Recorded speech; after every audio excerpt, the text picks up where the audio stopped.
மன்னர் காளிங்கராயர் தினம் அனுசரிப்பு. காளிங்கராயர் தினம் அனுசரிப்பு. உருவச்சிலைக்கு மலர் தூவி மரியாதை. காளிங்கராயர் தினத்தையொட்டி வெள்ளோட்டில் நிறுவப்பட்டுள்ள அவரது உருவச்சிலைக்கு திங்கட்கிழமை மலர் மாலை அணிவித்து மரியாதை செலுத்தப்பட்டது. பொதுமக்கள் பயன்பாட்டிற்காக 744 ஆண்டுகளுக்கு முன்பு கால்வாய் அமைத்து அர்ப்பணித்தவர் மன்னன் காளிங்கராயர்.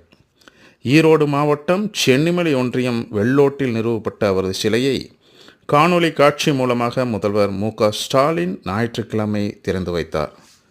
இந்நிலையில் காளிங்கராயரின் தினத்தையொட்டி அவரது சிலைக்கு தமிழ் வளர்ச்சி மற்றும் செய்தித்துறை அமைச்சர் மு.பி. சாமிநாதன் திங்கட்கிழமை மலர் மாலை அணிவித்து மரியாதை செலுத்தினர். காளிங்கராயர் தினத்தையொட்டி பவானி காளிங்கராயர் அணைக்கட்டு வளாகத்தில் உள்ள மணிமண்டபத்தில் அவரது முழு உருவச்சிலைக்கு மாவட்ட ஆட்சியர் ச. கந்தசாமி மாலை அணிவித்தும் மலர் தூவியும் திங்கட்கிழமை மரியாதை செலுத்தினார்.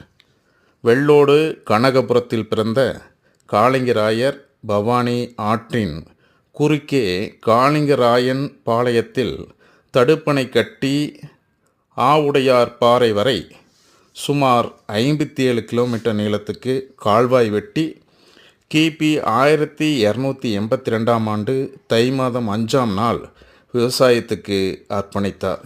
இந்நாள் காளிங்கராயர் தினமாக கொண்டாடப்பட்டு வருகிறது. பவானி, நொய்யல், அமராவதி ஆறுகளை தான் வெட்டிய கால்வாயின் மூலமாக இணைத்த காளிங்கராயர் நதிநீர் இணைப்பின் முன்னோடியாக கருதப்படுகிறார். காளிங்கராயர் தினமான திங்கட்கிழமை தை 5 ஜனவரி 19 அவரது உருவச்சிலைக்கு மாவட்ட ஆட்சியர் ச. கந்தசாமி மாலை அணிவித்து மரியாதை செலுத்தினர். இதைத் தொடர்ந்து வள்ளி கும்மியாட்டம் கலை நிகழ்ச்சி நடைபெற்றது.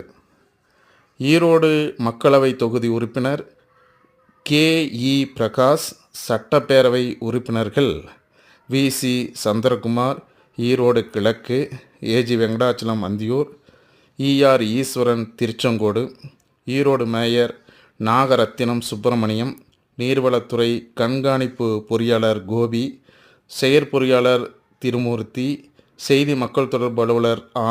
சுகுமார், பவானி நகரமன்ற தலைவர் சிந்தூர் இளங்கோவன், ஈரோடு வட்டாட்சியர் முத்துகிருஷ்ணன் உட்பட பலர் பங்கேற்றனர்.